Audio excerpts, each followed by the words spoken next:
Welcome back, and if you have been watching for the previous two videos, thank you for doing so. Those of you who have just joined, this is the third in a three-part series giving a complete explanation of the law of quadratic reciprocity. The link to the other two videos are in the description.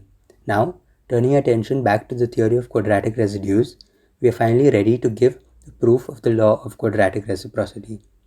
Here is the exact statement of the theorem for those who have patiently waited for the past two videos to hear all about it.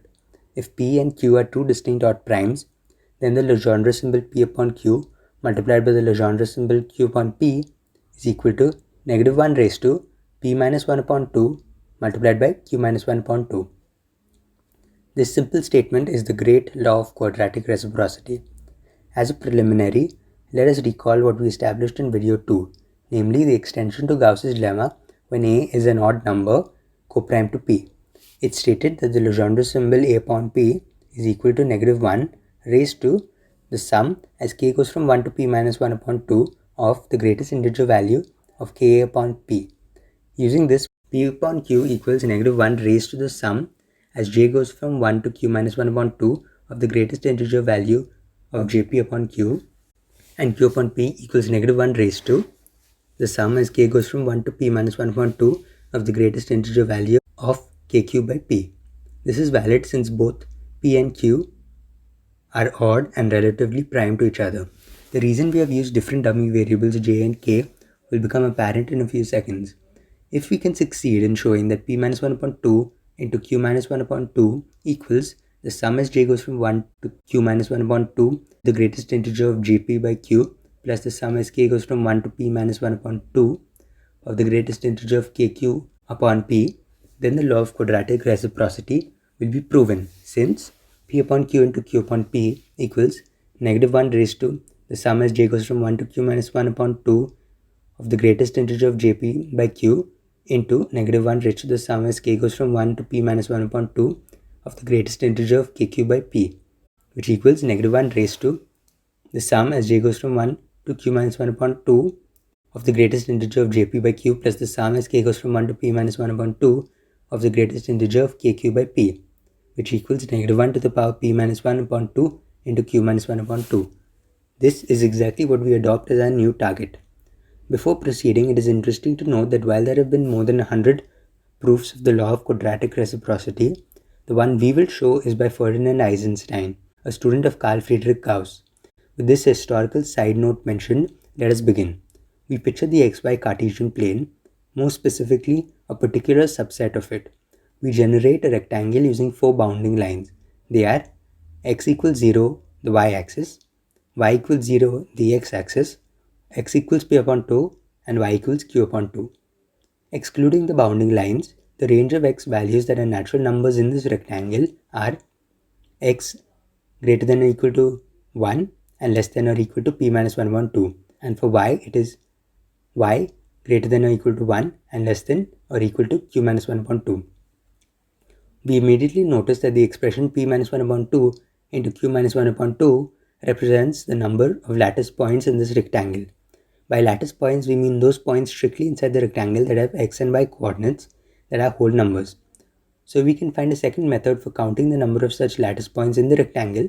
We may stumble upon a relation between p minus 1 upon 2 into q minus 1 upon 2 and the sum as j goes from 1 to q minus 1 upon 2 of the greatest integer of jp by q plus the sum as k goes from 1 to p minus 1 upon 2 of the greatest integer of kq by p.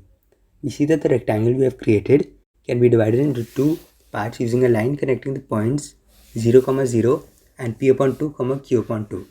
This line would be called d. First, we set up the equation for the line d. It is simple to see that it is y equals q upon p x.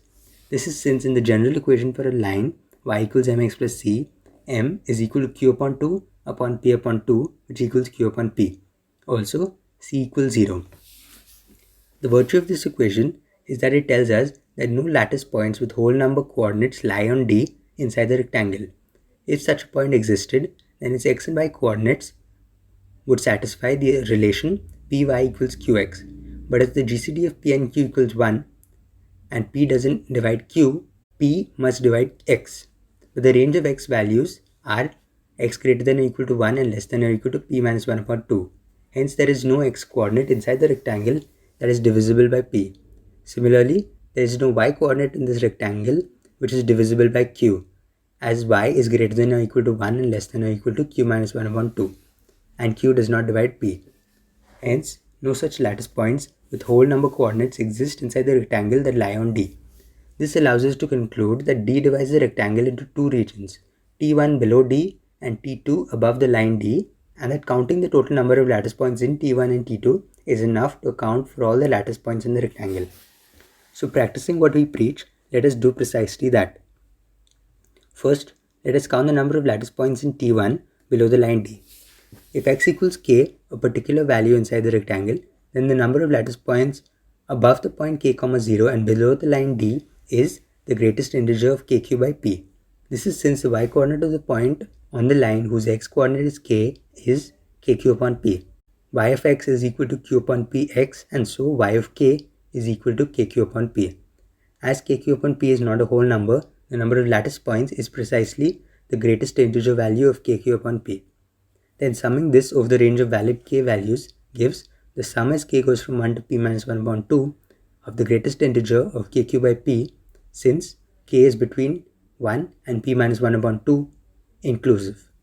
This is the total number of points in T1. Moving to T2, we again repeat the same reasoning. If y equals j, a particular value, the number of points to the right of the point 0, j and to the left of the line D is the greatest integer of jp by q. Again, the x coordinate of the point in D, whose y coordinate is j, is jp by q. To see this, we take the equation of the line y equals q by px and reverse it to make x the subject. Doing so reveals the equation x equals p upon qy. So if y equals j, then x equals jp by q. But again, jp by q is not a whole number, so it becomes necessary to take the greatest integer value of this fraction, which will then produce the number of lattice points in the line y equals j that lie inside T2.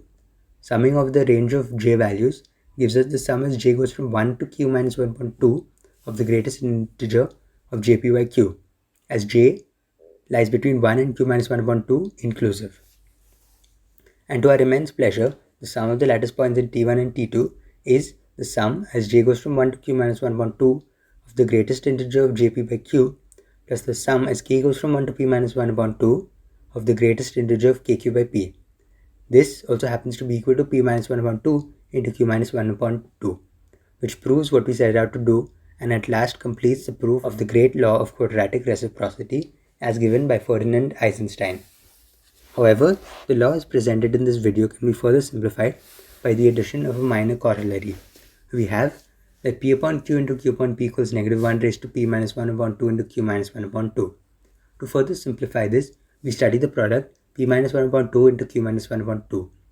We only need to notice that the expression x minus 1 upon 2 takes on an even value when x is of the form 4k plus 1 and an odd value when x is of the form 4k plus 3. This is seen by the fact that 4k plus 1 minus 1 upon 2 equals 2k and 4k plus 3 minus 1 upon 2 equals 2k plus 1. So the product is odd only when both p minus 1 upon 2 and q minus 1 upon 2 are both odd. If even one of them is even, then the product is even. For p minus 1 upon 2 and q minus 1 upon 2 to both be odd, p and q must both be of the form 4k plus 3. And only when the product is odd will p upon q into q upon p equal negative 1, since negative 1 raised to an odd exponent yields negative 1. In any other case, that is if any one of p or q are of the form 4k plus 1, the product p minus 1 upon 2 into q minus 1 upon 2 will be even, and so p upon q into q upon p equals 1. We do not need to consider the case of 4k and 4k plus 2, since we are only making a claim concerning odd primes. We can now restate the law of quadratic reciprocity. P upon q into q upon p equals 1 if p is congruent to 1 mod 4 or q is congruent to 1 mod 4, and p upon q into q upon p equals negative 1 if p and q are both congruent to 3 mod 4. Finally, the last simplification is made to help make the law intuitive. We multiply both sides of the equation by the quantity q upon p and take stock of the fact that q upon p squared equals 1, as q upon p is either 1 or negative 1, and in either case its square is 1. This yields p upon q equals q upon p if p is congruent to 1 mod 4 or q is congruent to 1 mod 4. But if p and q are both congruent to 3 mod 4, then P upon Q is equal to negative Q upon P. The true strength of the law of quadratic reciprocity is that it enables the calculation of Q upon P if the value of P upon Q is known. In other words, if we know whether the equation x square congruent to P mod Q has a solution, then we also know whether the equation x square congruent to Q mod P has a solution. Now for an example to illustrate the power of the law of quadratic reciprocity, lest one may think that all our efforts were wasted in a pointless endeavor. Let us use what we have learned to answer the question as to whether the congruence x square congruent to 73 mod 61 has a solution. This translates to finding the value of 73 by 61. If the answer is yes, then 73 by 61 equals 1. Otherwise, 73 by 61 equals negative 1. Notice how the GCD of 73 and 61 equals 1, and so using the properties of the Legendre symbol is entirely valid. Starting our calculations, we see that 73 is congruent to 12 mod 61, and so 73 by 61 equals 12 by 61. Here we have made use of property 1 of the Legendre symbol discussed earlier in video 1, where A equals 73 and B equals 12, both of which are co-prime to 61. Next, we know that 12 equals 3 into 2 squared, and so property 6 of the Legendre symbol mentioned in video 1 enables us to eliminate the square factor of 2 squared, embedded in 12, as AB squared upon P equals A upon P. Hence, 12 upon 61 equals 3 upon 61. Now 3 and 61 are distinct odd primes, and 61 is congruent to 1 mod 4. So we appeal to the law of quadratic reciprocity. We conclude that 3 upon 61 equals 61 upon 3, which equals 1 upon 3. Observe how the Legendre symbol 61 upon 3 is far easier to compute than is 3 upon 61 due to the smaller denominator and the fact that 61 is congruent to 1 mod 3. Since 1 is equal to 1 squared, we have that 1 upon 3 equals 1. This answers our question. The congruence x square congruent to 73 mod 61 does indeed have a solution, as 73 by 61 equals 1 upon 3, which equals 1. In fact, it has two incongruent solutions, namely x congruent to 16 mod 61 and x congruent to 45 mod 61. Notice that 16 squared is 256, which equals 12 plus 4 into 61. 45 squared equals 2025, which equals 12 plus 33 into 61. The quadratic reciprocity law owes its usefulness to the fact that in considering the Legendre symbol P by Q, with P and Q distinct odd primes and P less than Q, we can invert the symbol, after which we are left with the Legendre symbol with a smaller denominator.